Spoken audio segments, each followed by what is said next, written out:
ኦስኮሞ እቼ ባንቺ ባሪ ነዳለው አልቻልኩም አርም ብያለው ኦስኮሞ እቼ ባንቺ ባሪ ነዳለው አልቻልኩም አርም ብያለው ሶለቸኝ እሞረረኝ ነነ ዶኮመኝ እንደምልሆን አልቻልኩም ንዝንዝሽ አልቻልኩም ምልሆን እኔ ለኔ ያልሆንኩም ሰላም እንዲናችሁ በያላችሁ በጥሉ ነገር ሰላም ነው። አሸይን አንድ ያላችሁ ሙኝላችሁ አለበሽስኩም ድሉ አደች ላይክና ሼር ያደረጋችሁ ሐሳቦቻችሁ ለብዙዎች አካፍሉ።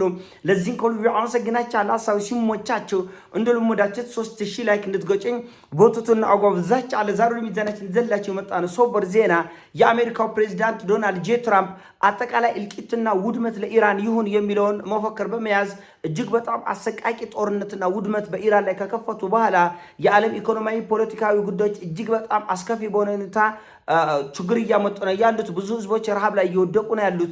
ብዙ ንጹሃን ዜጎች እየተላለቁ እየሞቱ እያለቁ ነው ያሉት። ይሄ አልበቃ ብሎ የአሜሪካው አየር ኃይል አዛዥና የኔቶ ከፍተኛ ጄኔራል የሆኑት አሌክሳንደር ጆ የተባሉ የጦር አዛዥ ዓለም ይዘጋጅ ለመጨረሻው ፍጥፍጥ ብሏል። አላልኩም እንደኒቆ ብያቻለሁ እኮ እልቂት ነው ይዘው የሚመጡት እነዚህ ለዓለም ከዚህ ውጭ ሊደግሱላት አይችሉም። ከዚህ ውጭ እንደውም ዓለም ላለፉት 40 እና 50 ዓመታት ያገኘችው ሞጠነኛ የሚባል ሰላም በጣም ነው ያቃጠላቸው። እነሱ ደስ አይላቸውም። ዓለም ሰላም ውሎ ሲገባ የሰው ልጅ በኩልነት ሲኖር ደስ አይላቸውም። መጮፍለቅ፣ መደፍጠጥ፣ ሌላውን ማስጨነቅ፣ ማስዋደድ ነው። ለዚህ ነው ኢራኖቹ ሞት ጥሩ ነገር ስለሆነ አይደለም የኢራን ጄኔራሎችና የኢራን ህዝብ ወጥቶ በጉጉት እንዋጋ ብለው ሚሉት ሞት ሮካሽ ስለሆነ አይደለም፣ ግድ ስለሆነ ነው። ስለዚህ አሁን ኢራኖቹ ለመጨረሻው ለጨበጣ ውጊያ እኮ ተዘጋጅተናል፣ እንዋጋ እንቅጠም እያሉ ነው ያሉት። በጉጉት ጨረሳችን። የታለ የአሜሪካ ወታደር ብቅ የሚለው? የአሜሪካ ወታደር ብቅ አለልላቸው ሲል በያለበት በጆርዳንም በኩዌትም በባህሬንም እያሳደዱ በሚሳኤል ድርግም ሴንትኮም እስካሁን 17 ሬሳ አለቅም ያለው ብላል። እስካሁን 17 ሬሳ አለቅም ያለው ሞቶ ቆስሎብኛል፣ ቀላልና እጅግ በጣም ከባድ የሚባል ጉዳት ቁስለት ቆስሎብኛል ብላል። የአሜሪካ ህዝብ ይህን ተከትሎ እያለ አገር ምድሩን እየገለበጠ ነው ያለው። ጋዛ ላይ 70,000 80,000 100,000 ሰው ቢሞት ችግር የለም። ሊባኖስ ላይ 10 ሺዎችም 20 ሺዎችም ቢሞት ችግር የለም። ኢራን ላይ ሰው ቢሞት ችግር የለም። የአሜሪካ 17 ወታደር ሲጎደል ግን ሰማይና ምድሩን እንገለብጣለን፣ ዓለም ለአጠቃላይ ውጊያ ተዘጋጅ አለ። አንድ ሰው እያለ የሰው ቤት ላቃጥል እሳት በጎግ አድርጎ በሌሊት ሲሮጥ ሰው ተብሎ ተሰባስበው ይህን ሰው ይዛል። ልቆቁኝ ካላቃጠልኩ ሙቼ እገኛለሁ አቃጥላለሁ አለ። ኧረ ተው ቢሉት እምቢ አለ። በል ሂድ እሺ፣ እዛም ቤት እኮ እሳት አለ። አንዳንድ ሰው በሱ እጅ ብቻ ክላሽ ያለ ይመስላል። በሱ እጅ ብቻ ወንድነት ያለ ይመስላል። በሱ እጅ ብቻ ጀግንነት ያለ፣ በሱ እጅ ብቻ እሳት ያለ ይመስላል። እሳት ሁሉም ቤት አለ። የኔ ጌታ ለመኖር ሲሆን እንጂ ለመሞት አማራጭ ለመሞት እኮ ባገኘው ነው የምትሞተው። ምንም ችግር የለም። ኢራኖች ኧረ በጉጉት ሞትን፣ ኑና እንገዳደል፣ የአሜሪካ ወታደር ኧረ ብቅ በሉልን፣ ኧረ በጉጉት ጨረሳችን እያሉ እኮ እውነት እየወጡ የኢራን ጀነራሎች የኢራን ህዝብ እየወጣ እንዋጋ እያሉ ነው ያለ። እንዋጋ። አሁን በነገራችን ላይ በእነሱ ቤት አዘናግተው አጃጅለው ሞተዋል። ምናልባት አፍሪካ ውስጥ መጥተው ከኡጋንዳ ወይም ደግሞ ከሶማሌ የሚዋጉ መስላቻል። እያንዳንዱ የአሜሪካ የጦር እንቅስቃሴ ኢራኖቹ እየተከታተሉ ነው። ራሽያኖች እያንዳንዱ ነገር ቆጥረው እየተረከቡ ነው ያሉት እኮ። አሁን አሜሪካ በድብቅ እስራኤልን ከዚህ ጦርነት እንድትረጋጋና እንድትዘጋይ በማድረግ ስፍር ቁጥር የሌለ የአሜሪካ የጦር ጀት እስራኤል እየተከማቸ ነው። ለዛውም በማን ምድር ላይ ነው? በፍልስጤሞች ምድር። እስራኤል ከፍልስጤም ምድር በወሰደችው በዘረፈችው መሬት ላይ የጦር ቤዝ አዘጋጅታ እዛ ነው። ለምን ቢደበደብ እንኳን እዛ አካባቢ ያሉ የጋዛ ሰዎች የፍልስጤም ሰዎች ነው የሚጎዱት። አይገርማችሁ ምን ያህል ሩቀት እንደሚሄዱት?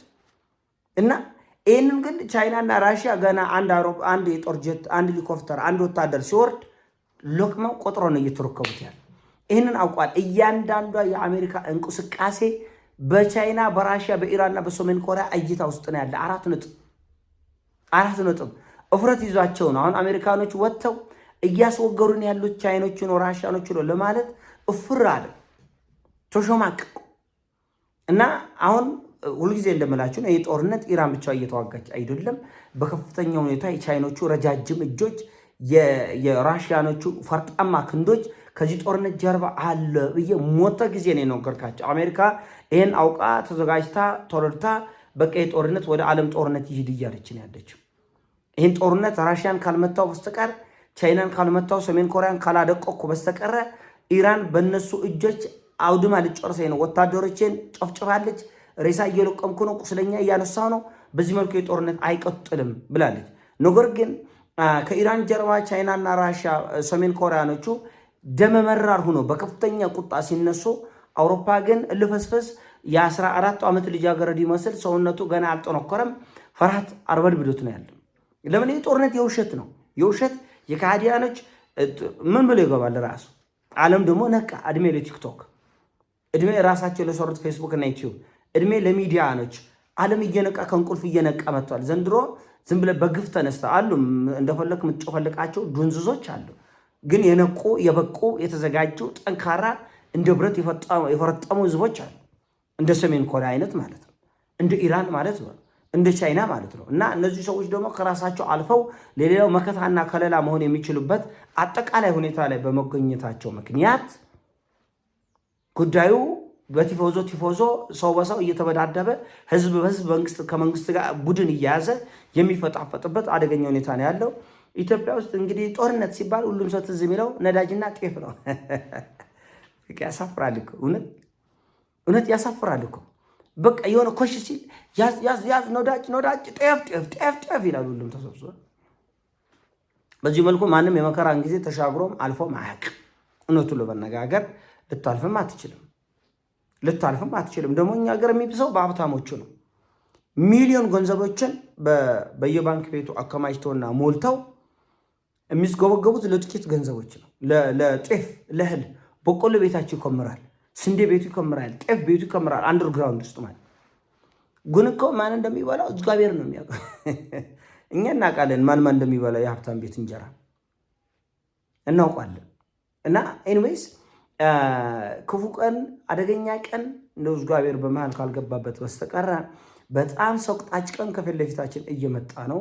እነዚህ እብሪተኞች ዘላለም ሌላውን በመደፍጠጥ በመጨፍለቅ በማንገላታትና ስቃይ ውስጥ በመጣል እነሱ ወርቅ የሚለብሱ ወተትና ማር የሚበሉ የሚጠጡ የሚንደላቀቁ ወሮበሎች አሁን ወደ አፋፉ ላይ ተጠግተዋል።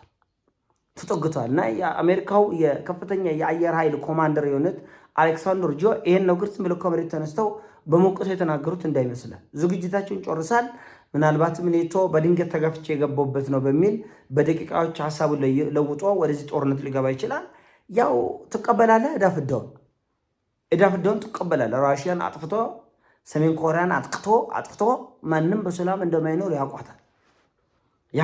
ተስቶት ነው በቃ። በኢራን ጉዳይ የዓለም ታሪክ የሚቀየርበት ቀይ መስመር ታልፏል። ምን ማድረግ አይቻልም። አሁን ወደ ኋላ መመለስ አይቻልም። ኢራን ሆርሙዝ ሰርጥን ካልወሰደች በስተቀረ በፍጹም ሰማይ ዝቅ ምድር ከፍ ይላል እንጂ ዓለም መገልበጡን አይተው በቃ ያለችውን እሺ ብሎ መገላገል ብቻ ነው ያለው አማራጭ፣ እሱ ብቻ። እና አሁን በእስራኤል በኩል እና በአሜሪካ በኩል የሚያደርጉት እንቅስቃሴ ማንም አላየውም። በቃ ራሳቸውን ሲያሞኙ በቃ አሁን ገለልተኛ በመምሰል የሚያደርጉት ለጦርነት የሚያደርጉት ዝግጅት ምንም ተመልካች ምንም ታዛቢ የለውም። ስለዚህ ምናልባት ዓለም ላይ የሞሉ ወረበሎችና ወንበዴዎች በድሆች ሞትና እንግልት ላይ ወርቅ ለማጌጥ የሚሯሯጡ አልማዝ ለመልበስ የሚሯሯጡ ግለሰቦች ቀኑ የደረሰ ይመስላል። ነገሮች ወደ ጫፍ ተጠግተዋል። በጣም ወደ ጫፍ ነው የተጠጉት።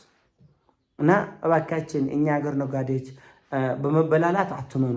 ነገሮች በጣም የከፋ ከሆነ የሚመጣውን ውጤት የምታውቁት ነው።